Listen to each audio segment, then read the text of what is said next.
Welcome to the Football Show, sponsored by Indigo Communications. I'm Peter Martin. Alan Ruff and Tam McManus are here with me.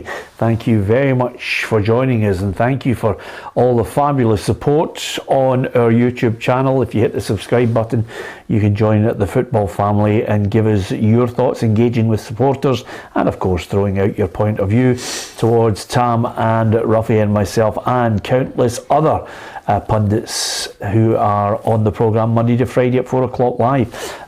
It's an ever-growing audience, Ruffy, and so many people downloading it on their mobile now. We're getting great figures of people listening to podcasts, watching the programme on the app as well. Yeah, as I said, when I was away there, it's great. You know, you can pick up your phone and see everything that's happening back home, not only in Scotland, but nearly everywhere in Europe and then in England as well. It's great. It's a great thing to tune into. Yeah, absolutely. Slightly worried though, Ruffy, you've decided today to wear your red Maestro and I've got my blue Maestro on. I cannot believe Tam refused to wear his white PLZ top because of the colours tonight. And funnily enough, it's the one colour we don't have. I never ever thought at all about white.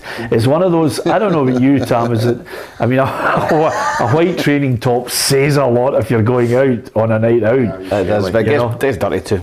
It gets bogging. Yeah, absolutely. Anyway, thank you very much to so many of you for joining us. We will get your thoughts as the day progresses. All you have to do is hit the subscribe button and download the PLZ Soccer app. So let's look back at last night. First of all, before we get to talk about tonight's Rangers-Liverpool match and Fiorentina against Hearts tomorrow, I'm going to hold my hands up. I'm going to take it on the chin, Ruffy, because I suggested that Celtic might actually win the game last night. But how wrong was I? Because they had so many chances, they just couldn't hit a barn door from 2 yards. No, they competed very well, as they always do, as they have done in this group. But the quality's there for everybody to see. You know, unless you've got that wee bit of quality in your team, you're not going to win games at this level. It's a higher level than Celtic play at domestically, and you can see, I would go so far as to say that Celtic don't have a Champions League player, where other teams maybe have one or two in their team, but they don't have that calibre of player to win games at this level, which is unfortunate. It's a very good point that you make, Ruffy, because quite simply, Tam, I was thinking last night, my God, if they had somebody like Henrik Larsson, he'd have been scoring barrel loads with the chances that they create, but they just can't put the ball in the net. Matt O'Reilly, Taylor with a chance, Kyogo with a header with nobody near him. Second half, O'Reilly again had another chance, Giacomakis, Maeda. They're just squandering opportunities. And then on the hour, Tam, I looked up at the clock and I thought, they had all those chances at 60 minutes, and you know that way when you look in your phone and the bars start going down for the reception? I thought, I wonder if the energy is going to drop and Leipzig are going to do what everybody else has been doing to them, and so it unfolded, and that's exactly what happened. Yeah, I think it's been a regular occurrence for Celtic in the Champions League. It was the same against Real Madrid at home. You know, for 60 minutes they were well in the game, and then legs started to go. You know, and I think you need to get the goal. You need to have something to hang on to if you're Celtic. You know, if Celtic would have went ahead, 1-0 up, they did something to hang on to. Yeah, they gave them more energy. The crowd they got behind them, but I think the crowd sensed it as well. 0-0, 60 minutes, so here we go again, and that's what happened. Great finish from Werner, great header, and then Forsberg gets the second goal. So again, it was just that clinical edge in front of goal that Leipzig had, and it was like two boxers, two sluggers going against each other, and one of them had 30 knockouts, another one had 4 knockouts. Yeah. So you would go with the one with 30 knockouts because he's a harder puncher, and that's all it was last night. It was end to end. There wasn't much in the game, but they had that extra quality that Celtic didn't in the final third. Yeah, Brian says Peter Ange's honeymoon period is well and truly over. Plan B is a must in Europe. I mean, what is Plan B? Because at the end of the day, Ruffy, they do play some good football. They just don't have strikers that can score the goals. I mean, it's as simple as that. Yeah, I don't think they can do any more at this level. You know, they are a very, very good Europa Cup side, there's no doubt about that. But the Champions League, they don't have the quality players. I would go further than that. I would go midfield as well. You know, when you see the midfield in the Champions League, I mean, they're honest to good players. They're really good players at Celtic. They're better players than what Celtic had. The Japanese players are better. O'Reilly's better, but they're not Champions League players. Well, can I ask you this, Ruffy? When you were playing football, and I'll ask Tam the same thing, because I did ask Ange Postecoglou last night. You're talking about, you're so close to getting it right. Are you going to persevere with the players you have because you want to make them better and they can get better? Or is it another level of player that you need to sign? I mean, do you go along with the point that if he perseveres, eventually it'll come good for the likes of, for example, Maeda, 1 goal in 14 games, roughly, for Celtic. He scored 25 last year for Yokohama. Yeah, no, I think it's better quality, and I know Celtic won't do it. They'll have to just be good enough to get in there and compete, and maybe the supporters just have to enjoy being in the Champions League group stages, because you're not going to get any further. You're not going to get into the last 16 unless you're going out and buying 10, 15 million pound players as everybody else in the groups are doing. And Celtic have done well. They've bought players at 7, 8 million. But when you see these other teams, they're competing at a different level. They've got players at 20 million. Ajax bought the boy for Rangers for 22 million. Celtic just won't go into that department. So I think you've just got to enjoy it with the hope that you do drop into the Europa and then you get an extended run and you get more European games, which I'm sure the fans would love. But I mean, I read some of the papers this morning, we're still in it for Europa. So now we're talking about getting a draw at Real Madrid. That's just for Shakhtar. me. And beating Shakhtar, Shakhtar got a draw against Real Madrid the other night. It's a big ask at this level. It really is. Is it achievable, or can you look at the players there and say, okay, some of them can get better? We have. I'll give you an example. About a year ago, people were already talking about, Taylor has to go. Greg Taylor's playing out of his skin right now. Greg Taylor is consistently a boy who absolutely puts it in there. But the flip side of that is people are saying, well, wait a minute, Greg Taylor's part of a defence that just keeps losing goals. No, I don't think Greg Taylor's a problem. No, I'm not saying he is the problem. I'm impressed with him. I think he's been absolutely, on the mark, consistent. But you're saying to yourself, can players get better from that middle to front to score the goals? Yeah, I think they can. I think they're all at a good age. I don't think they're no 30, 32-year-old where you're not going to get a lot of improvement. They're all low to mid-20s. They're going to get better under Ange Postecoglou. But I think they've got to point the finger at your striking department. Every striker, every one of them has missed chances in the Champions League. Whether that's Maeda against Shakhtar, the one that slides into the back post, he should score. Giacomakis, Kyogo.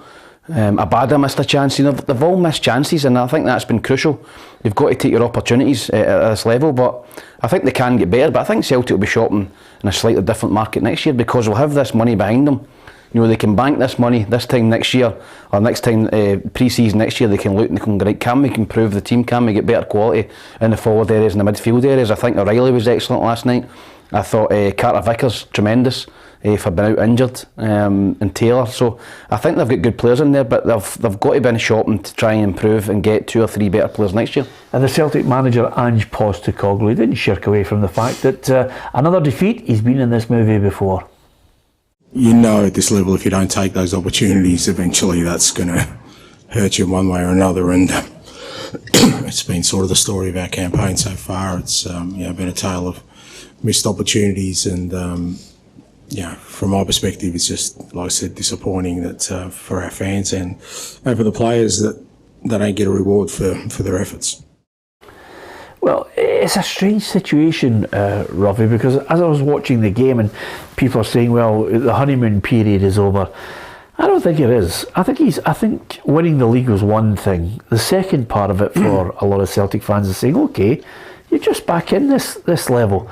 There's a learning curve, and I think it's a long learning curve. I think it's a situation where season number 2, Ange Postecoglou starts to make demands of the Celtic scouting network to say, okay, see if you can find somebody who's like a Virgil van Dijk. It's this campaign, we get him, he plays, he sells them. Yeah, well, that's the way it's got to be. If you're not going to push the boat out and delve into the 15, 20 million pound bracket, that's what you've got to do. You've got to have a network that can go out there and find these players, and that's the way ahead if you want to really get into the last 16 of this competition. Because as I said earlier, I think the players that are in there just now are very competent in what they do. but it's another level, you know. And I do fall into the bracket now that Celtic are so far ahead in our league, obviously not counting Rangers into that they're not tested. They're never tested the way they're tested in this Champions League, you know, and that is another level that you've got to think about. Now, how do you be more aware when you come up against the level of this competition? Because you're not getting tested every year here. You know, you're just not. Well, let's not be insular about it, Ruffy. There's a lot of clubs across Europe who have a similar situation. You can't play top drawer football every week, Tam. No, you can't. I mean, there's 2 or 3 teams that dominate most leagues. You know, and I think that goes for a lot of the top leagues in Europe. But I just think that Celtic, I think they'll be better next year. I think you're right. They're just back in. You know, Rome wasn't built in a day. They're not going to go in there and be competing. You know, and to get into the top 2. Listen, a little bit disappointed when you seen the group. When you seen the group, you thought could possibly finish 3rd. You know, behind Leipzig. You know, and Real Madrid, but. I just think that, you know, to finish bottom, Rangers look likely to finish bottom as well. It doesn't read well for our game, but I think both will be far better next year. Yeah, what do you make of that group, Ruffy? Yeah, the Celtic one. Yeah, I mean, I was different for Tam at the beginning. I thought Celtic in this group. I thought this group was the weaker of the 2. I thought Rangers were in a really, really tough group. I honestly thought Celtic at their best could have been second, you know, but they'd obviously have to produce a level of performance, and they haven't done that for me defensively. You know, I think 2 goals for, 9 against. You know, that says it all. That's why you're down there with 1 point. You know, and it's okay saying, off we'd taken our chances. If Leipzig had taken their chances last night, they could have scored 4 or 5. Yeah, you're right. You know, so it's okay throwing that out there, it's acceptable, because as Tam says, if you get a goal early on, the whole place erupts and you're on a front foot. But they've not been doing that. But every team gets chances. It's putting them away wins you games. It's funny you mentioned that, Ruffy. When the Leipzig side came out, Tam, and they all lined up for the Champions League. I mean, I am going to put, you know, my head out here for the chopping block and quite simply say the noise when the Champions League music comes on. The Celtic fans just seem to get louder and louder and louder. And I watched the Leipzig players and they were all looking at each other and they were thinking, this is, you know, you could see them actually smiling, rubbing their hands. One of the players was like this. He was looking around thinking, this is incredible, the noise. But if you can suddenly dampen it, and good players, I think, are not really affected, you know, by any kind of atmosphere, because eventually Leipzig just started knocking that ball about, great touches, slowly but surely silencing the crowd. Yeah, I think when you go to, particularly domestically, if you're a Hibs player or a Hearts player or Motherwell, whatever, and you go to Celtic or Rangers, you're trying to just, first 20 minutes, don't give anything away, because you don't want you want the supporters on the players' back. And I think towards, you know, I wasn't at the game, but the last 20-30 minutes, I thought I could hear that some of the Celtic fans were getting on their players' backs. You know, particularly Maeda. You know, a few passes went astray and a few chances get missed. And I think when you get that, the Celtic Rangers players do get nervous. And I think Leipzig, you know, all they wanted to do was try and, you know, dampen that spirit in that crowd, and they done that, and they've eventually got the goals. But I think the atmosphere at Celtic and Rangers, listen, we were down at Liverpool last week, but I think in a Champions League night, Celtic Rangers at home, there's no many better atmospheres in Europe for me. Strangely enough, you mentioned Maeda there, and I think you're right. I think a lot of... to be a bit of a whipping boy at the minute for the Celtic supporters. Well, and I'll tell you one thing, he's getting off lightly, because he can't score a goal at the moment. Some of his distribution, I mean, there was one chance, the cross, he had so much time, he could have taken a touch, he could have steadied himself. And the Celtic fans, if he'd been Scottish, Ruffy, he'd have been getting absolute pelters. I think they're a wee bit lenient on him, cutting him some slack. Not that I'm suggesting for a minute they should go heavy on the boy, because I think even Ange Postecoglou last night alluded to the fact that, you know, he's got to persevere, he's got to give him time. But I think Maeda gets away with it because he's work rate. Because on the face of it, he's the best closing down player I've seen in the game. If you're watching the game you're saying to yourself, he's not scoring goals, but look at the shift he's putting in. Look what he's doing, look at his work rate, look at this, look at that. So when you're seeing somebody doing that, and a lot of managers will say to you, no, see if you're not scoring goals, Tam, just put yourself a bit. You know, make sure you're working for the team. And And sometimes it works, but for how long does it work? Well, Ruffy, I'm glad you said that, by the way, because that's what Tam used to do when he played for Hibs, by the way. If he knew he wasn't getting any chance of the ball, what he would do, he'd run harder so that he'd get a wee clap from the Hibs fans, and then he'd rush back knowing that they were 3-0 down, but he was really working hard. Is that right, Tam? Yes. that is Scottish football, but it's all about work rate. It's all about blood and snotters here and work rate and putting tackles in. They would cheer a 50-50 tackle going through somebody here more than a bit of skill. You know, that's just the way we are. But you're right, I think he is. He works hard, he works his socks off, so I think that's why the Celtic fans are kind of a little bit more lenient with him. But some of his distribution, he's not scored a goal. I think he scored a goal this season, but he needs to be better in front of goal. Yeah, I mean, listen, there are positives when they're playing. If you look at it, Giacomakis scores a goal in the 95th minute against St Johnstone. He's a yard out last night, Ruffy, and he can't even hit the target.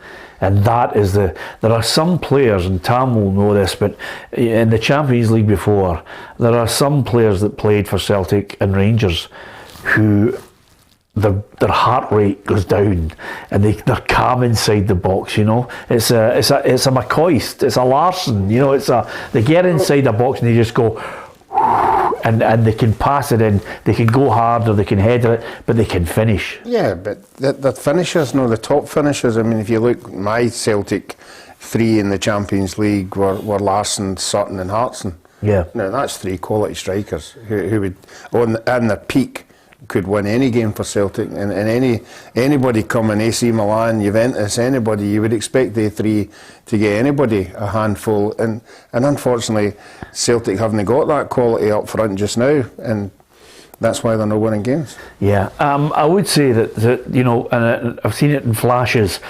from both sides, and this is only year one of them back in, which is great for us. I don't think we can be too critical, Tam. I think we can maybe have the expectation of maybe one win. You know, Celtic blew it against Shakhtar over there. They should have won that game. Again, you know, just that non-stop missing chances. But I think for both Celtic and Rangers at this level, it's a case of saying, okay, year one, disappointing. Next year, hopefully, two them in again. Maybe something more positive to talk about. No, I think 100%. As I said, it's early doors. I think that both are just finding their feet at that level, and I think next season they will be looking to improve, bring in 2 or 3 better players, not improve the good players that they've got, keep a hold of their better players, and then be better in the Champions League next season. But you know, they've got to improve. They can see the level they've got to get to. Both clubs, you know, I think both clubs are going to finish bottom now, so they've a lot of improvement to do in terms of next season. But with the money they get this year, you know, through the Champions League money, the TV money, they'll be able to go up a notch in terms of what players they can attract. Yeah. A wee bit of slack with McGregor and Jota not playing. No, I think that might have made a wee bit. McGregor. That would have made a wee bit. I don't think it would have made a difference to the overall outcome, Ruffy, but I'll tell you, McGregor is such a huge loss for them. He changes the way they play the game. You could see that last night. All the pressure was on Hatate. You know, he seemed to be the one on the ball and he was giving it away and losing possession. So you're right, McGregor's a big player in the midfield. Yep. Okay, that's taking nothing away, I have to say, from Leipzig, as Tam mentioned there. Ruthless. Werner getting on the end of the cutback to head them into the front, and then he turned creator for Forsberg to just lash it into the roof of the net, and the game was done and dusted. It's a familiar story for Celtic fans. You can give us your view on that, and then it's back to domestic duty at the weekend for Celtic. We'll talk about that as well. But to Ibrox, Rangers against Liverpool, Part 2. We witnessed it last week, looking at Rangers and wondering if they were actually going to get out of their half at one point. First shot on target in the 86th minute. I envisage a totally different game tonight. Well, I hope we're not all sitting here tomorrow just going over what we've done the day. Well, we will be. Because... Do you think it's going to be different?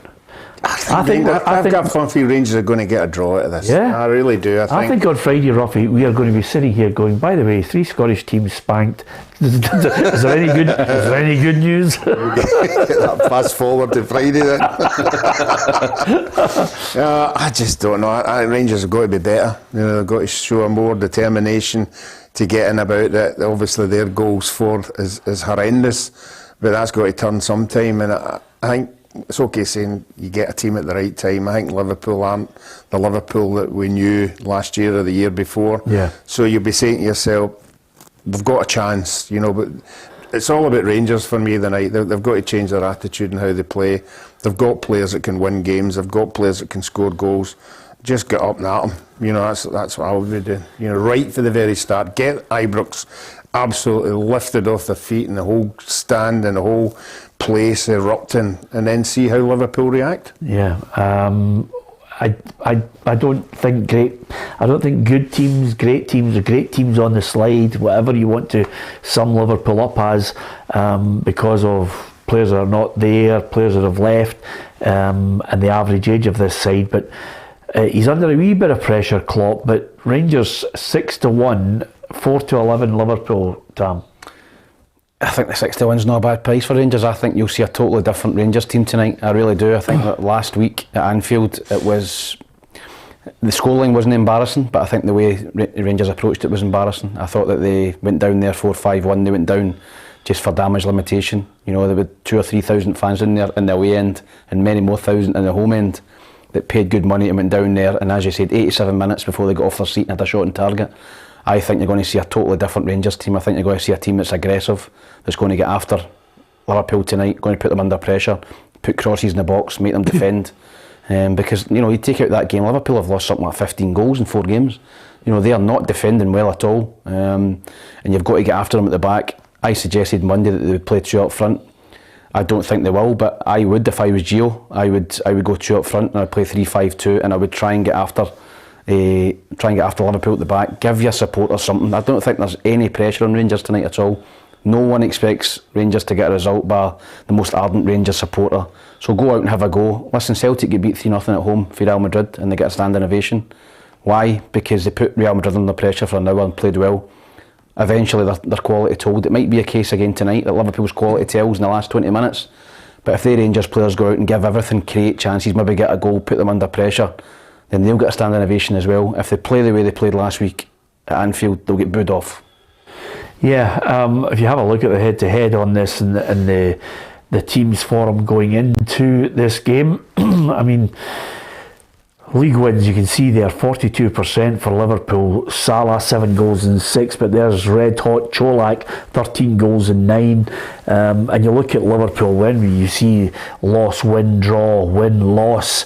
That just gives you an indication of it. And they've got a fair few players: Matip, Diaz, Trent Alexander-Arnold, Curtis Jones, Oxlade-Chamberlain out. Mane's left.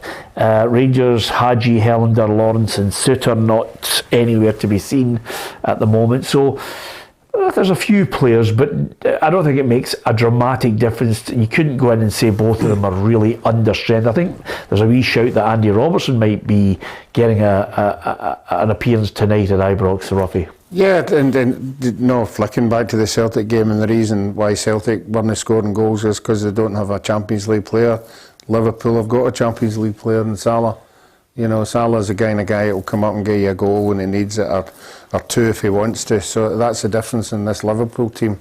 But they've got quality all over the place. But for me, it's all about, as I said, I agree with Tam, it's all about Rangers. If Rangers come out there and show what they can do, get the balls wide, fire balls into the box, I don't care who's at the back for Liverpool, with these stats that you've thrown out there, there is a wee bit of nervousness there. Yeah. So like, capitalise on it. You know, throw balls in there and make them scrap for it, and you never know what you might get.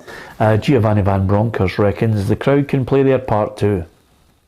We need to attack, but we need to defend really well, because we're playing against a side who can do both. So it's going to be, I think, a very very hectic game. You know, and as we always play at home, and I think again, you know, the Ibrox crowd will definitely push us to another good performance.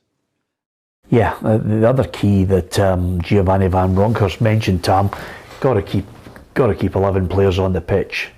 Oh, I think it's vital. At this level, you've got to keep 11 players on the park. But I think the first 5-10 minutes are going to be crucial. You know, when was the first Rangers player to put a tackle in last week at Anfield? I think it was Lundstrom who got booked. One player that got booked to pull them back. There was no aggression about Rangers at all. There was no belief. And I think the first 5-10 minutes, I'm not saying going and smashing somebody, but go in and put a tackle in. Go and make sure that Liverpool know they're in a game. Gets the fans up, gets everybody up. We're here to play. But he's never done that last week. So I think the first 5-10 minutes will tell everything about this game. I think if Rangers can put Liverpool under pressure, get a couple of corners, get the supporters behind them, I think they can make it a really, really hard night for Liverpool. Yeah, it could be a crunching tackle, but sooner or later you're going to have to show a bit of quality. The one thing that I think is interesting, with regards to Giovanni's team selection is one aspect of it, Ruffy, but of course, looking at Liverpool, when I was at the press conference last week, I thought he was calm, not taking the bait from anybody, Jurgen Klopp, and saying, look, we can turn this around, we can suddenly head a bit of form. They then go and lose to Arsenal, and everybody and their granny has an opinion on Liverpool at the moment. One of them was their former player, Dietmar Hamann, and one of the journalists put that point to Jurgen Klopp yesterday, that maybe Liverpool lost their spark, and I'll tell you, Klopp was having none of it. What do you feel? Who said that? Didi Hamann. Oh, great! He's a fantastic source. I'm just well respected everywhere. Former Liverpool midfielder, obviously achieved. That doesn't give you the right to say what you want, especially when you have no idea. Well, I'm asking you, what do you feel that you need? I mean, where do you see a spark, if it's a spark that you need? I actually think Didi Hamann doesn't deserve that you. What's that now? What is that? To use his phrase to ask me a question. Do me a favor and ask your own question. Well, I'll tell you one thing. He is not happy.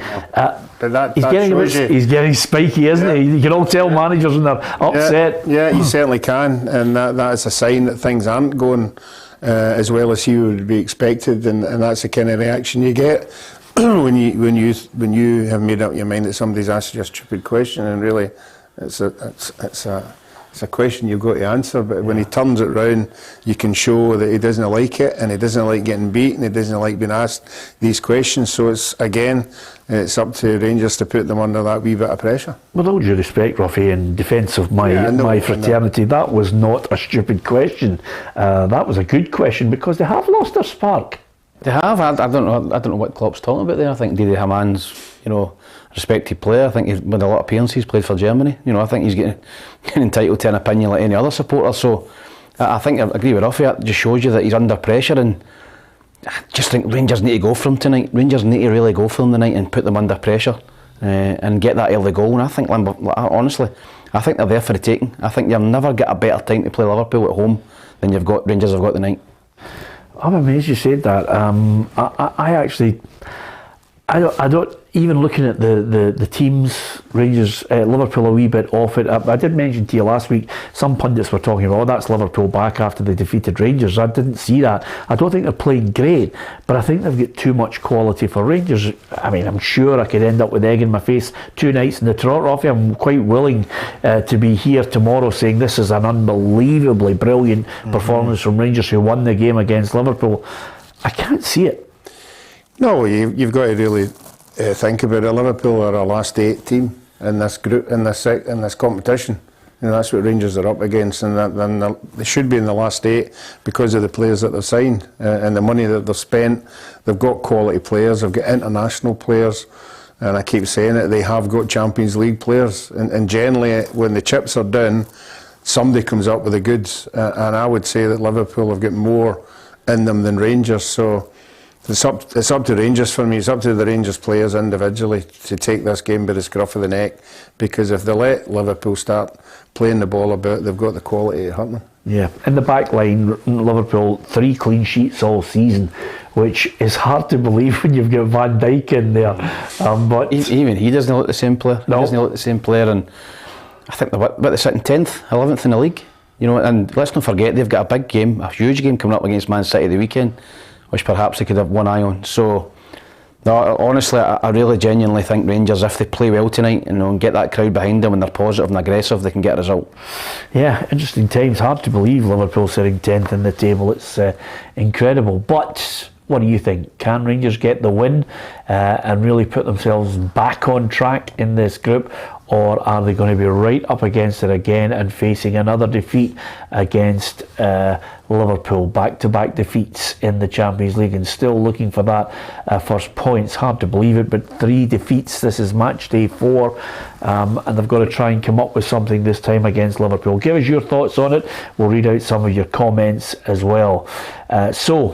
As far as it's concerned here, we're talking about European football. We're also asking you to hit the subscribe button and join the football family, and thank you to so many of you who are doing that on a regular basis now as well.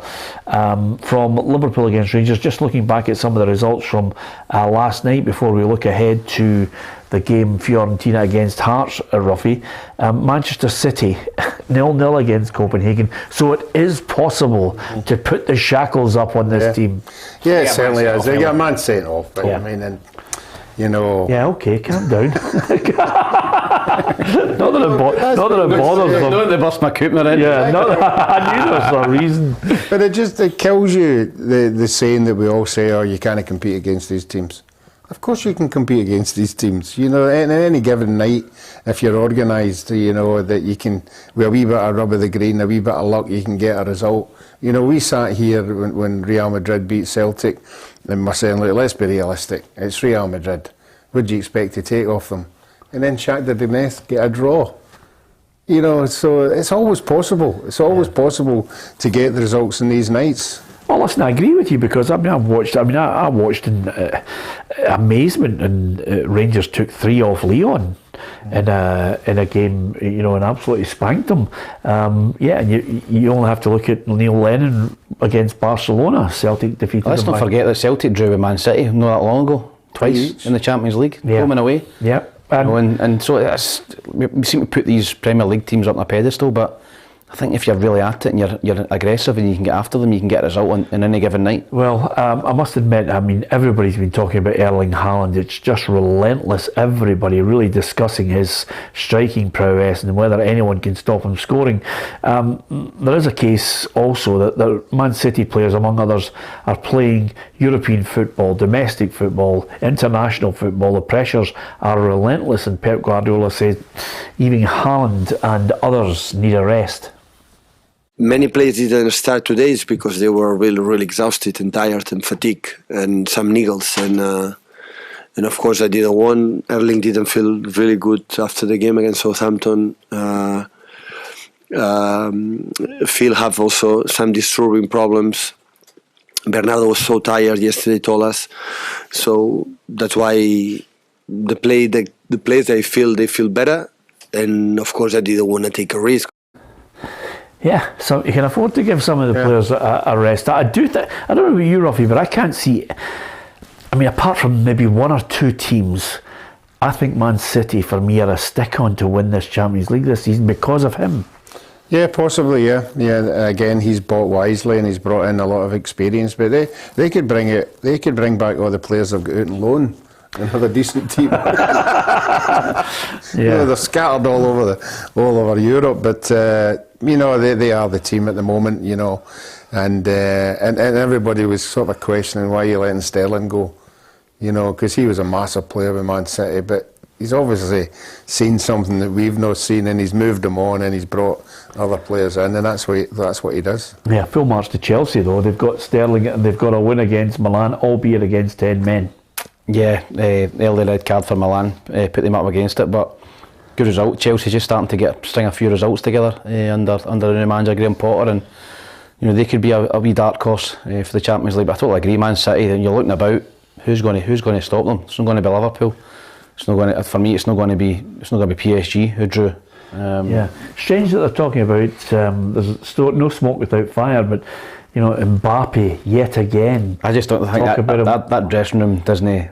No. Too many. I mean, there's massive egos in there. Neymar, Messi, you know, Mbappe. If he's going for 200 to 300 million to Real Madrid, the game's a bogey, by the way. These clubs in the last 2 or 3 years financially are under some amount of pressure, and the financial fair play would be ridiculous if he moved from there for the figures they're talking about. Yeah, I'd rather have Haaland in my team than him. Yeah, Mbappe. £50 million. It's a bargain, isn't it? What a snip.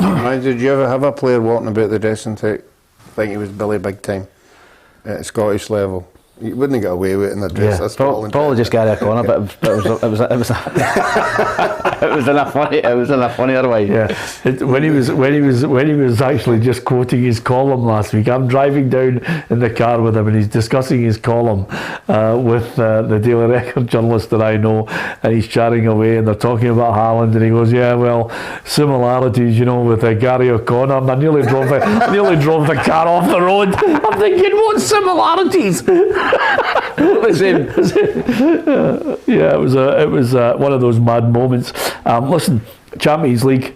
Who do you think's going to win? Who do you think's going to win the Champions League overall? I think the final this year, Ruffy, is the 10th of June, which is a wee bit further back. I think it's in Istanbul. Again? I think so. I might be wrong, but I know it's in the 10th of June. I'll check that out just to see. Because of the World Cup? That's why it's been pulled back. But I'm almost certain it's. For some strange reason, I think it might be. Isn't that a fantastic ability that you can talk and check out at the same time? Yeah, it's a fantastic. Istanbul's Ataturk Olympic Stadium. Always there. Seems to be. Don't know. It's not my fault. I'm just telling you. So there you are. Liverpool won it in. Yes, 2005. Amazing. Napoli, Ajax, Rangers, Liverpool, Barcelona against Inter. Would be a right good game to watch, but unfortunately for anyone who's thinking about switching it over, they'd probably get in big trouble in Scotland, because the only game to watch is Rangers against Liverpool, Tottenham, Frankfurt, Atletico, Bruges, Leverkusen, Porto, Pilsen against Bayern, Sporting against Marseille. Our reporter Adam Binney will be out there covering Rangers against Liverpool. You'll get all the updates right across the evening tonight. If you download the PLZ Soccer app, it'll keep you right up to date with everything. This is another one. No research in this question Right, at all. okay. See if it's Rangers aren't doing particularly well in the Champions League. How's Eintracht doing, the other Europa Cup finalists? How are they doing in their group? Well, that's mid-table, I think. That's Peter and Raufhausen, the show. Let's talk and check at the same time. Well, I was going to say, I never thought I was going to get an Eintracht Frankfurt question. No, did you? Just keep with Tottenham. Tottenham are playing Eintracht Frankfurt. Where are they in the group? I mean, how well are the Rangers are sitting bottom of theirs, and these are the two Europa Cup finalists. Yeah. So it's just interesting to see how they're doing. Well, they're third. They're third in the group, and they're 8th in the Bundesliga. Yeah. So, any other team? No, just how do you analyse that? How do you, the two top teams in the Europa last year and now sort of Well, you have to analyse it and look and say, have Eintracht Frankfurt been able to sign a higher calibre of player, and they've got more money than Rangers. Spent any money. And lost two of their best players. Well, they lost two of their best players, and the 6 or 7 that they've signed are not that great. They haven't made a real impression in the starting 11. And I think the bigger criticism has been consistently Rangers have been looking to play near enough. The team that Steven Gerrard put together. So, interesting. Anyway, Fiorentina against Hearts is another bit of misery for us, because I know that some of the players have been talking about Hearts really getting themselves back on track here. Hearts are a point above RFS in this, so they're second bottom of that table. If you have a look at the group, Ruffy, if they can defeat Fiorentina, then suddenly they'd be right back into it. To finish possibly second in the group. I don't think they're going to catch Istanbul, but I can't see it, Ruffy. I think they're going to be in for one hell of a night tomorrow night, and Fiorentina are going to come out on top. Yeah, I think so as well, but you hope that maybe Hearts have learnt the lessons for the doings that they've had, and maybe the experience of playing against teams of that quality, they can learn from it and maybe go out and try and get something. But I can't see it either. The demolition that they had in the last game, I can't see them turning that. And here's another stupid question: what happens if they're third? Out. Nowhere to go. Nowhere to go. No. Well, I think they'll have to accept that might be the case. Yeah, well, they'll get a few quid for being involved in it. Maybe not as much as they should have, when you consider they should have beaten FC Zurich. But and they've been hammered every game. Enough, Zurich. I was going to say to you, but if there is a one modicum of hope in this one, Fiorentina was spanked 4-0 by Lazio at the weekend. On Monday. So that might be a chance for Hearts to say to themselves, well, we've got a fighting chance here. They're going to have to play a different style. They're going to have to try and keep it tight. There's still no Halkett. The manager's not going to risk him. They're going to have to keep it tight and snatch something on the counter. And I haven't seen anything that suggests that they're capable of doing that at this level. Robbie Nielsen played in that Craig Levein team that had good runs in Europe with Elvis, Stephen Presley, and I remember them going to Bordeaux and getting the result. You know, played a 3-5-2, you know, and kind of hut in the counter attack. But you know, Fiorentina, you're right, beat 4-0 at home to Lazio was a poor result. They're struggling in the league, mid-table. But if you watched the game last week at Tynecastle, you know, they looked miles better than Hearts. I don't know how you can turn that around in a week. I think that Fiorentina obviously need to win as well. I think they need to get something out of the game as well. So I'd love to see Hearts getting a result, but I just don't think they've got the quality to go to Fiorentina and get any sort of result. I think if they can keep it down to 2 or 3, I think they'll be doing well. Yeah, nice stadium, Rafi. I've been in it before, Fiorentina, when Nacho Novo took the penalty and knocked them out in the semi-final. It's a nice open stadium. So, were you commentating in that game, Peter? Yes. I take it, did you do a James McFadden one when that goal went in? I did. Did you? Yes. For Nacho Wouldn't have thought that, but there you go. I will let you hear it as well. Correct me, best big striker that played for them, Batistuta. Yeah. Did you like him? In that purple strip. Do you know what they used to call him? Batty goal. Yeah. Rui Costa was there as well, wasn't he? Before he went to Milan. Yep, good player. Laudrup was at Fiorentina too. And in fact, I think that was one of the stories that Brian Laudrup used to say. If they didn't win in certain games, they had to take the players and put them in the boot of a car to get them out, huckle them out of the stadium without getting caught. Because such is the madness of certain fans over in Italy, Rafi. If you don't get the wins that they expect, they go crazy. Yeah. Have you ever been smuggled out of a car? No. Okay. Not the car big enough. Not in football terms, but he has. He must have dropped at the back of somebody's window. Yeah, still when they knocked the door game. That's the 1-to-1 in the World Cup show. We'll talk about that later. Dundee United. Hanging on to the window lid. That's why his fingers are like that. Dundee United 1, Hibs 0. Exactly what we're talking about. What about Hibs? Come on, explain it. I was watching. No, he's got a great start. Is he going to give us it? No, is it Tam has been reading up for one night only. You've been talking about stats. I always do my research, Peter. Yeah. I was watching both games. I watched in Celtic on the TV, and I watched the Hibs game on my iPad. Right. And I still have no idea how Hibs get beat. They had, I think, 20 odd shots at goal again. We were looking at it today. The last 6 games that Hibs have played, they've had 120 shots in goal. They've scored 7 goals, 58 corners. I mean, they are peppering teams. They're creating countless chances. Listen, they're unlucky with the offside goal last night. I don't know if it was offside or for a high foot, but that should have been a goal. VAR would have gave that as a goal. And, you know, Čukaričić, he went through again. He should have scored. You know, he delayed it. The keeper saved it. Hibs done everything bar score, but you know they should be. They're sitting third just now, Hibs, but they should be sitting with another 5 or 6 points easily, and they should be up there with Celtic and Rangers, because Kevin Nisbet must be looking at that and been desperate to get back. You know, he's been watching the games, and Hibs are creating umpteen chances. And another stat: Martin Boyle is the only Hibs forward that has scored a league goal this season.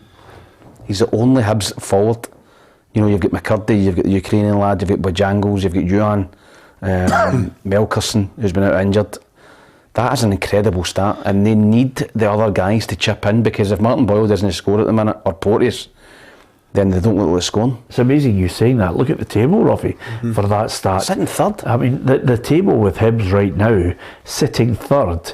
Okay, they're a wee bit behind, 5 points behind Rangers, but and they've played a game more, but nevertheless, it's incredible, isn't it? Yeah, I thought Tom might have went a wee bit further there and said if they'd taken all the points, they could be splitting Rangers and Celtic, but he never went that far. You know, maybe he's keeping that for.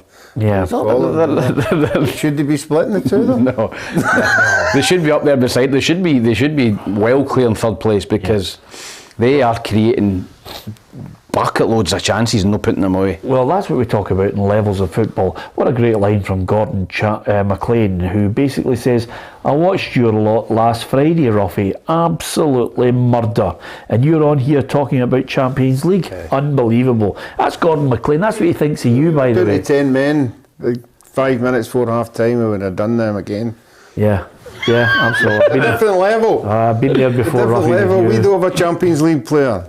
We don't pay players 20 grand. Away to Hamilton Saturday. Who's your best player? Lots of good players. Who's your best player? Who do you like looking at? I think Doc, the captain's good. Bannigan, I like Bannigan the way he plays. Kyle Turner, I like him. Tiff when he's on his game. Big Brian Graham up front. Okay, don't go on to too far. You're trying to be a dull director now, Tam, isn't it? Anyway, apart from anything else, Hibs are up there in third. It hasn't affected the predictor table, I have to say, because nobody went for Dundee United. Nobody plumped for Dundee United, which was absolutely amazing.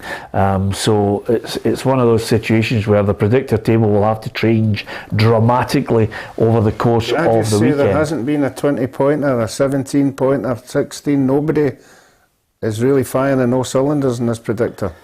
No, I don't There's think... nobody get over 6 points, I would think, in the last 2 or 3 weeks. No, because it's so difficult at the moment, because teams are erratic. All we're hoping as far as Hugh doesn't get that. Yeah. Because if Hugh gets a 17 or 20 pointer, we're twitching like a rabbit's nose. Yeah. So glad you said that, by the way. There were 3 or 4 other ones I could have thought about there.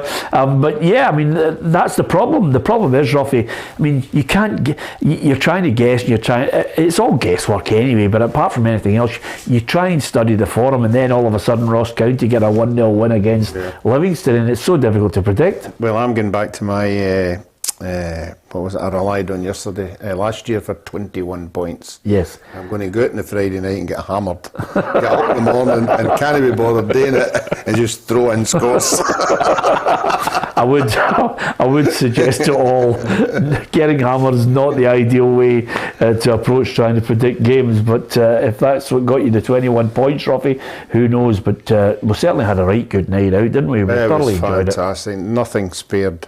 It was great, the food was magnificent, the venue was wonderful, they looked after us, unfortunately some of us had to go early, but others went about. And you never heard many stories, I never heard the next the young team went out. The young team we were up the road. Yeah, absolutely. By the way, what a line that is. Imagine you and I saying we were away up the road. I mean, honestly, there are times now when I'm watching I'm going to sleep when I usually was out going to a nightclub. The game's a bogey now, to be honest. Christmas night out, we need to get that arranged soon. Well, absolutely. Christmas night out. Days of just passing up, but just waking up in the garden are over for some of us.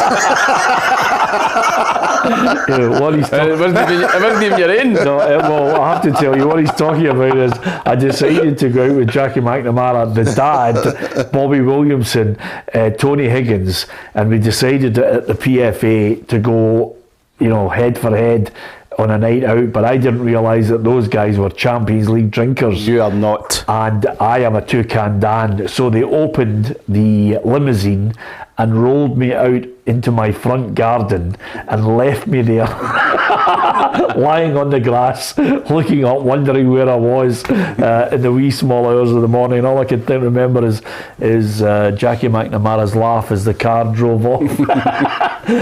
Not a good idea to go out with people who are seasoned campaigners at drinking, but nevertheless, lots of good games to look forward to at the weekend as well. Hopefully we're talking about a Champions League point for Rangers, a win.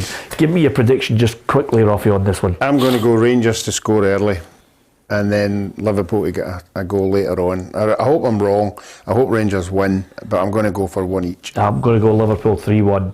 Tam? I'm going to go for Liverpool 2-1. I think it'll be narrow. I think the Rangers will approach it in a totally different manner. I think they'll get a goal, but I just think Liverpool might sneak it in the last 20 minutes. And as everybody talks about the great atmosphere created by Rangers fans and Celtic fans in Champions League, when they hear the music and the emblem starts just billowing in the night air, where's the best atmosphere you've witnessed out with that? I mean, it wasn't Liverpool, I have to tell you, and I love going to Liverpool, but I played in or just been at? Just been at a game and you've thought, oh, this is special, Champions League match. Have you been in one that's away from home? No.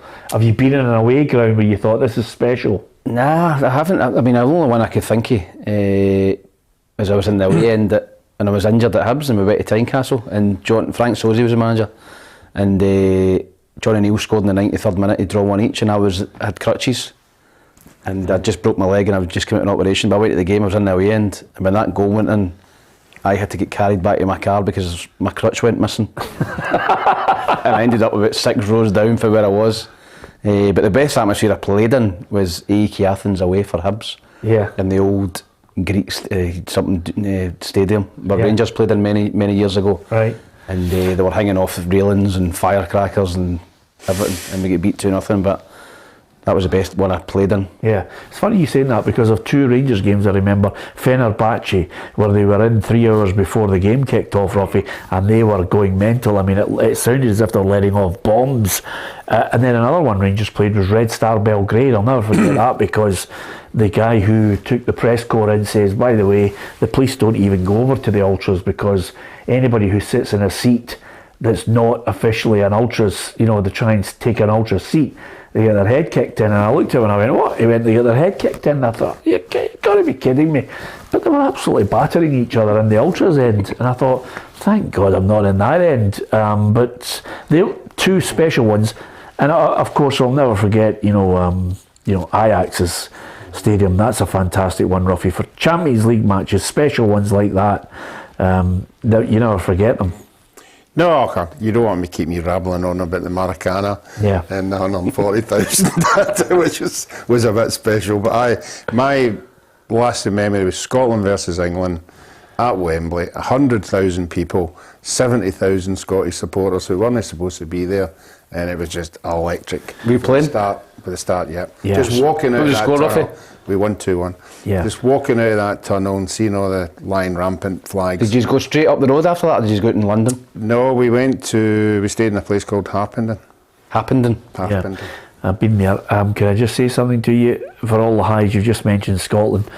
Tam, last night, Scotland women. Yeah, it was so high and looking forward to them doing Do you know it. what? I just think I think the 2 results before that just put a wee bit of dampener on the team. I think that obviously they needed 3 both goals. results. No, they needed both results to go for them. A wee upset, but I think Portugal and Switzerland both went through, which would have meant even if Scotland won, they would have had to win to the playoffs. So I just think that was in their head and just didn't perform. Ireland deserved to win, and it's a critical blow, I think. Because for Scotland women to get the World Cup would have been massive for the country and for girls football here. It would have been a huge financial lift as well. Yeah, as well. For the SFA and all that as well. Well, the SFA, I think, while they're throwing tickets at everybody to go and support the women's game, if you had qualified, you're suddenly looking at the whole development, the whole flood of even more young girls looking to say, I want to be a part of this because there's the heroes. And Caroline Weir, you'd never have picked her to miss a penalty. No, and it's the same as the men's football and youth football, like the Scotland under 17s, 18s, 19s, 20s. You've got to get to major finals. You've got to be there. You've got to go there and experience it and come back and know how the level that you've got to be at to compete with these people.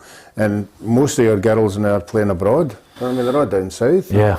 I mean, it just shows you how far the women's game has come on, and it is coming on leaps and bounds. This is just a wee hiccup. And hopefully they can get back on it again. Yeah, absolutely. And I think there's been an apology offered for some of the songs that the Irish were singing. The Irish girls were singing at the end of the game. For God's sake, I thought we'd only the problems in the men's game. But once that seeps in, I actually look at it and I think to myself, Tam, if anything, the one thing that the women's game has got going for it is the fact that it's a family situation. But I think there was a few people with their noses out of joint at what the Irish girls were singing at the end of the game. And again, you don't want to see that creep in. No, you don't. I think it was distasteful, the songs after the game, or albeit you go and celebrate and whatever, but those kind of songs, there's no need for that. And as I say, there's a lot of young girls look up to these women players, and I think that sets a bad example as well. So I think they will get hammered for it. Yeah, absolutely. Okay, listen, we give you an opinion. It's absolutely free to watch PLZ Soccer's online content. Hopefully, if you hit the subscribe button, you can join the football family and come on and offer your opinion, which would be absolutely great. We're delighted that you have joined us in great numbers, downloading the app watching the programme, listening to our podcast. We really do appreciate it. And coming up over the next couple of months, you're going to see some really good changes, big changes as well. Lots of other content coming online. We've got reporters covering games. Adam Binney will keep you right up to date with what's happening tonight. Kerry Pollock is out there, so there's a nice one-to-one with Kerry and Chris Cadden, the Hibs fullback, on the PLZ Soccer site. And there's lots of other unique content that I'm sure you will enjoy, and there's more to come, and lots of other exciting news on the way. So keep it locked to PLZ Soccer's YouTube channel, download the app, and you can keep up to date with all the football at home and abroad as well. Thanks to Tam, thanks to Ruffy, and from myself, Peter Martin. I will see you tomorrow at 4 o'clock on the programme.